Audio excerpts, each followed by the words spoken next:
Coming up, legal protection for lethal drug pushers. And also details about the upcoming musical ensembles. We'll also catch up on social media trends.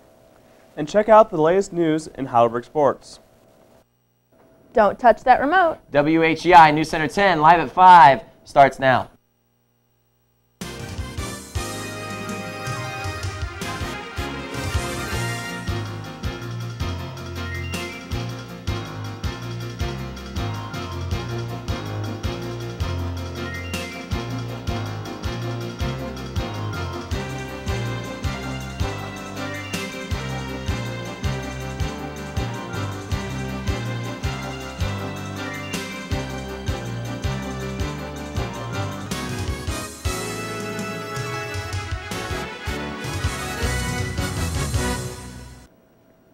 Good evening, Tiffin, and welcome to WHEI News Center 10, live at 5 for Wednesday, October 28th, 2015. I'm Laura Beta. And I'm Scott Carpenter. Let's get to our first story of the night. A string of suspicious web activity has led to administration at The Ohio State University posting a campus-wide warning. NBC News reported that Ohio State Department of Public Safety sent out a mass email urging people to be, quote, observant and aware after servers received an anonymous threat that authorities have yet to disclose to the nature of. Despite the admission of the threat, the Public Safety Department claimed the email was merely targeted at a general online caution and have continued to open and operate all campus classes and services. Amidst the reignited controversy surrounding capital punishment and its use of insufficient lethal injection drugs, a federal judge has recently ruled in favor of protecting the identities of those drug distributors. The Associated Press reported that Judge Gregory Frost claimed that refusing to disclose distributors' information was lawful and therefore a priority over the evidentiary support it would provide in cases for death row inmates. While Judge Frost maintained the decision, sources are rumoring that Supreme Court members are looking to shut down penal executions nationwide. And as Toledo, Ohio continues to welcome Syrian refugees, Ohio residents are getting the unique opportunity of getting to know people from different cultures and to discover surprising similarities. NPR host Ari Shapiro interviewed roommates who live in a house in the Glass City on Alvin Street, who have just welcomed their fifth roommate, Mohammed Rafifi. Mohammed is 22 years old and was a butcher when he lived in Syria. The contention stemming from the start of the Arab Spring in 2011 forced Mohammed's sisters and parents out of their home and into a refugee camp in Jordan, while Mohammed remains in the States with a visa. While the Alvin Street house definitely has an interesting roster, consisting of 4 American post-grad 20-somethings and Mohammed, they seemingly are all quite good friends who share a comfortable living space and love to play soccer. Mohammed's story and the other various Syrian refugees who are working to rebuild their lives here in Ohio are showing that America's heartland can be better known for something other than campaign commercials around election time: compassion. After multiple power outages occurred 2 weeks ago and a wave of grass and field fires a week later, the city of Tiffin is continuing to experience a sequence of these unfavorable events. According to the Advertiser-Tribune, an electric company that was burying fiber optic cables struck a gas line at County Roads 48 and 11 this past Monday. Fortunately, a perimeter was placed around the line and none of the crew were injured. In other local news, the city of Tiffin has also experienced a wave of community warmth amid these crisper temperatures. The Tiffin Columbian soccer team kept team sportsmanship high as they congratulated their fellow player who scored the team's only 2 goals in their 7-2 loss against Lexington. The Tornadoes noticeably played a good game in the Division II district game, but it was not enough to stop the Minutemen who met them on the field in Clyde. That wraps up our local news segment for the day. But don't go anywhere because we'll have your biggest campus stories on the other side of these short messages. Heidelberg basketball staff here, move-in day, a lot of excitement on campus. You're watching WHEI TV 10. Student programming from the Media Communication Center at Heidelberg University. I'm starting to dread the weekends because of my husband's drinking. He doesn't stop drinking until he's out of control and passes out. A counselor told me to try Al-Anon family groups. I didn't think weekend drinking was that serious, but I'm glad I went. Are you troubled by someone's drinking? You might be surprised at what you could learn in an Al-Anon family group from people just like you. Call 1-888-4-AL-ANON or visit alanonfamilygroups.org. Going to school pregnant, riding the bus, that was hard. You just have all the stares and you have all the questions. When you get pregnant, all the stuff just goes through your mind. Abortion, adoption, keeping him. When you're 15 and pregnant, you can't do it without support. I wanted to give him a better life. I'm Miranda and I chose adoption.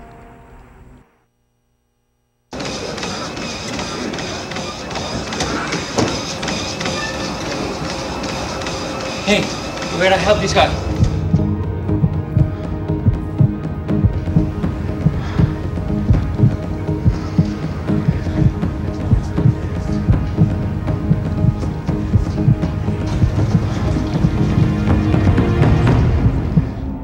Help Ricky Rubio save a life at heartrescuenow.com.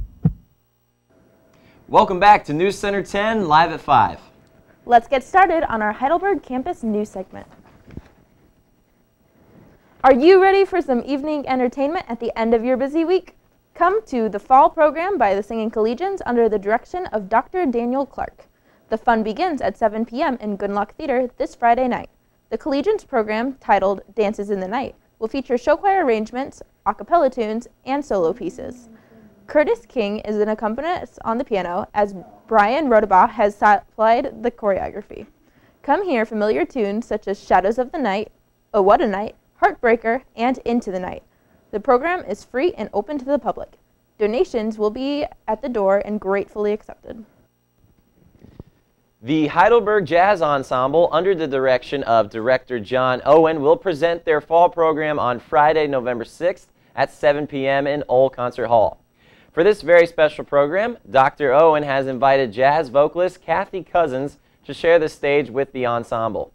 ASCAP award-winning vocalist Kathy Cousins has won the hearts of critics and fans around the globe with her eclectic musical palette that expands the rich history of jazz and soul.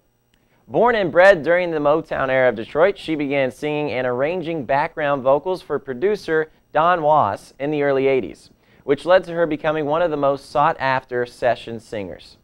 As a lead vocalist, she recorded for a branch of Sony and Quality Records, and later toured with Was/Not Was. Over the years, Cousins has shared the stage and performed with numerous names in the jazz and R&B world, including Randy Brecker, Larry Goldings, and James Moody, just to name a few. Are you struggling in a class, or maybe think that one of your classes is not what you are interested in?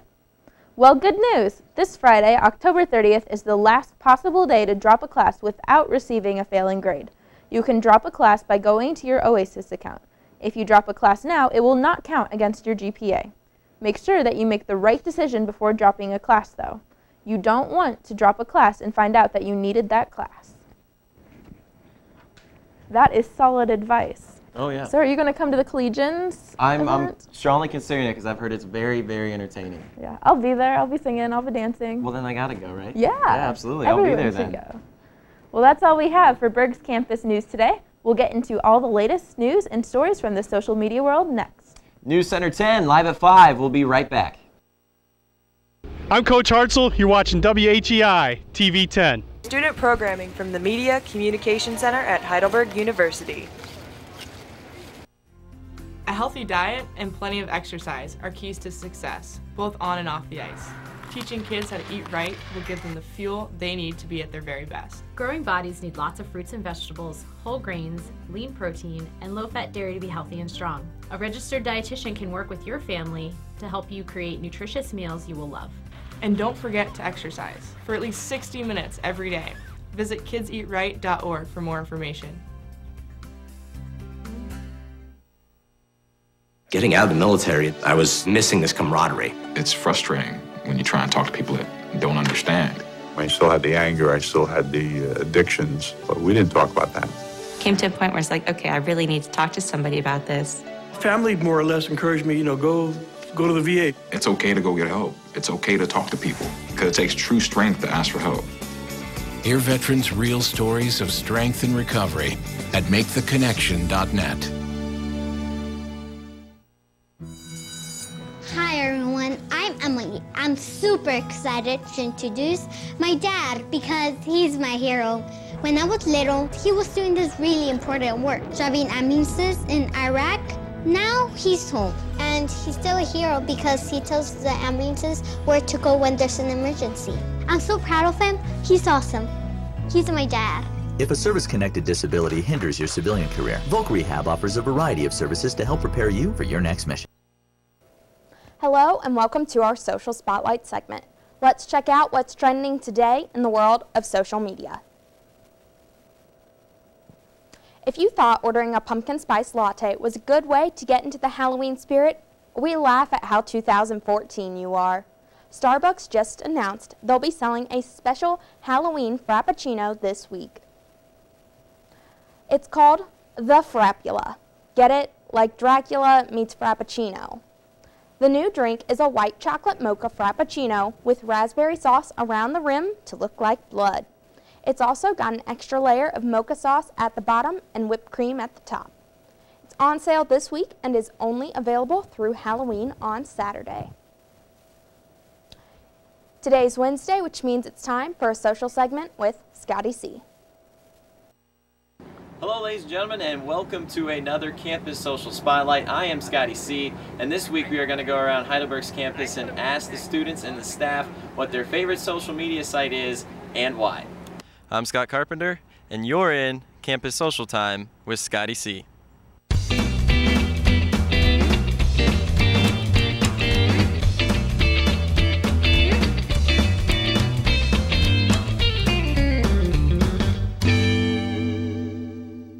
All right, inside University Hall here talking to Austin and Nick. Austin, how you doing? Good, how are you? Doing very well, and Nick? I'm doing pretty well as well. Good. All right, we're talking about our favorite social media website today. What is your favorite? I'd have to say Twitter. Yeah? And why Twitter? Just because everyone's on it. No old people are on it yet, like Facebook, so. Yeah, the young crowd. Do you like the fact that you can only do 140 characters, and then that's it? That's the limit? For other people, yeah, but for myself, I feel like I could put some more, like, some better tweets out there for a little bit longer. You feel like you deserve more characters? Yeah, gotcha. All right. Here in front of Fireside Cafe, and Kat, how are you doing? I'm good. How are you? Good, good. And Olivia, how are you? Good. Good. Okay, guys, today on campus we're talking favorite social media site. I have Twitter, Facebook, Snapchat, Instagram. What's your favorite? Facebook. Facebook, and why is Facebook your favorite? Because I like to speak to people. Yeah? You like that you can talk to people interpersonally and all that, the messages? Yeah. Cool. All right, we're inside Dr. Julia O'Reilly's office to ask her about her favorite social media site. And Dr. Julia O'Reilly, how you doing? Good, thanks. How are you? Doing well, doing well. And we're talking about favorite social media site. And what is your favorite social media site? I default to Facebook, so I know that's kind of old school in the social media world, if there is an old school in the social media world.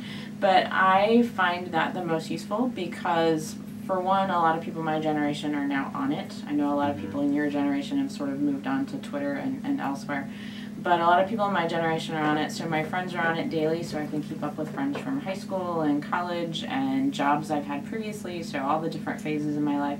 My family is on it. I have a cousin that put together a group of all our cousins, so it's a way I keep up with my family information as well. And a lot of my friends are also academics, so they're constantly posting article links and topics for discussion, and so I find a lot of good information that I can pull into my classes as well on Facebook. Yeah, absolutely. I'd have to go with Facebook. Facebook as well? And why Facebook?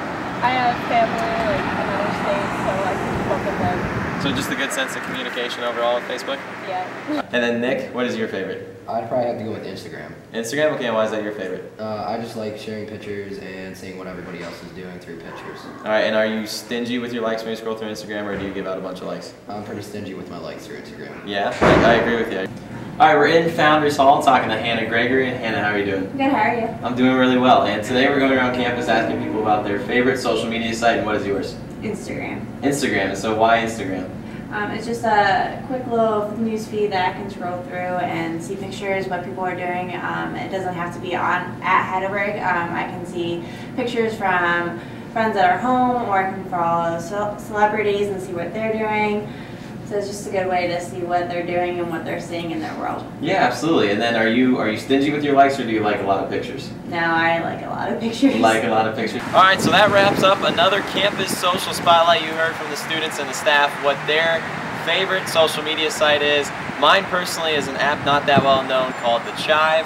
However, you need to check that out. But you can follow me on Instagram at ScottNation4 as well as on Twitter at ScottNation4. That's it for your campus social spotlight. Let's go back to the studio right now.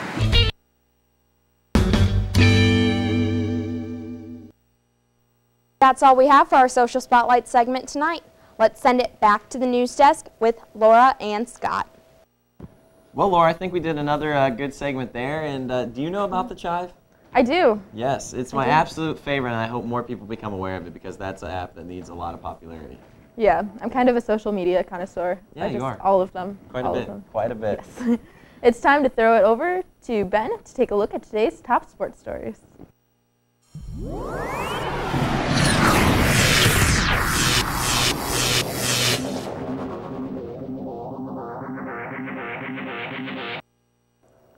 Heidelberg running back Ryan Lacey has been named this week's OAC Offensive Player of the Week, as announced by the conference last night. Lacey had a career day for the Berg on Saturday as they routed Marietta 63-28, rushing for 207 yards and 4 touchdowns, all in the first half. This marks the second time in his career that he has earned the OAC honor, as he earned it once during the 2012 season. Lacey currently leads the OAC in rushing yards with 781 and rushing yards per game with just over 111, while ranking third in rushing touchdowns with 10. The Heidelberg football team returns home this Saturday for another OAC contest with Wilmington. After an emotional win over Ohio Northern last Tuesday, the volleyball team came out a little slow against Marietta on Saturday, but they found their groove and pulled away. The Berg won by an increasing margin in each set, as the Berg swept Marietta to remain unbeaten in the OAC. This past Saturday was senior day for the Berg volleyball team as they honored Jamie Cluding and Ellen Fay. Cluding ended up leading the team with just under a 43% hitting percentage in the win, while Fay recorded 5 digs. Heidelberg will take to the road with 2 matches remaining in the regular season, with 2 of those remaining both being OAC matches.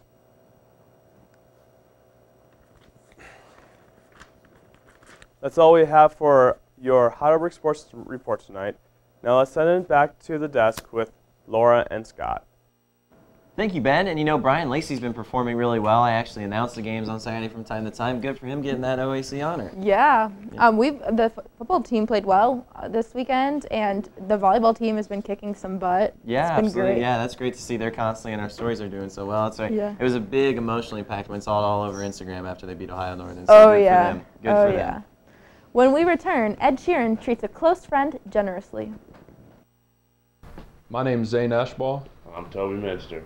You're watching WHEI TV 10. Student programming from the Media Communication Center at Heidelberg University. It's here. Fireside Cafe Pub's very own Heidelberger is making a scene. This juicy, succulent sandwich is waiting for you on Thursday nights at the Fireside Cafe Pub in honor of the Mike Hallett Show. Purchase a Heidelberger on Thursday from 6 to 9 p.m. to receive fries and drink for free. Oh yeah, a combo meal for free. All you have to do is purchase the Heidelberger at the Fireside Cafe Pub on Thursday between 6 and 9 p.m. Come on down to the Fireside Cafe and Pub and get your Heidelberger now, because Coach Hallett said so.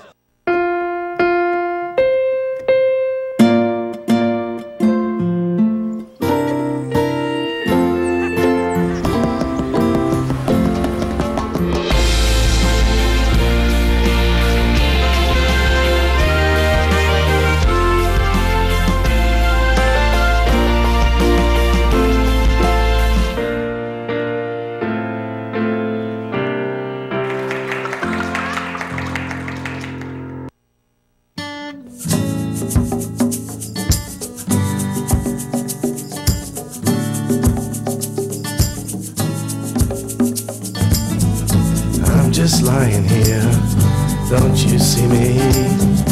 Pick me up, pick me up. If I'm lying here, can't you see me? Pick me up, pick me up. Welcome back to WHEI News Center 10, live at 5. Let's get to the last story of the night. A British tabloid claims Ed Sheeran agreed to give an old childhood friend a songwriting credit on his last album, X, or Multiply, so she could afford her mortgage. That sounds incredibly generous, but this isn't just some random friend. Her name is Amy Wage, and she's a musician who collaborated with him before he made it big. In fact, he put out an EP in 2010 called Songs I Wrote with Amy. He says, quote, "She was going through financial troubles about a year ago. My album was nearly done, and she asked if I could put a song from when I was 17 on the deluxe version, so she could get a little bit of money to pay her bills." That song is called Even My Dad Does Sometimes. But the real story is that while they were jamming out, they jammed a little, and together they came up with Thinking Out Loud, which became a huge single. Ed says, quote, it wouldn't have happened if she hadn't come down from Wales to see me. Now she never has to worry about money again. So I think the real story is, why was she struggling for money if she wrote Thinking Out Loud? Yeah, that seems kind of odd, but I don't know if she got credit for it or not. But that's really Yeah. cool that friends are jamming together, because that's one of the songs you think about with History of Ed Sheeran. So yeah, that is cool that she can be a contribution to that. Yeah, that's awesome. I love that song. Love that music video too. Thank you for watching WHEI News Center 10 live at 5. Our program tonight was produced and presented by the Department of Communication and Media from inside the Media Communication Center at Heidelberg University. Thanks for watching today's broadcast. Be sure to tune in tomorrow for our next. I'm Laura Beta. And I'm Scott Carpenter. And on behalf of Ben, Elizabeth, and all of the WHEI production crew, we thank you for watching.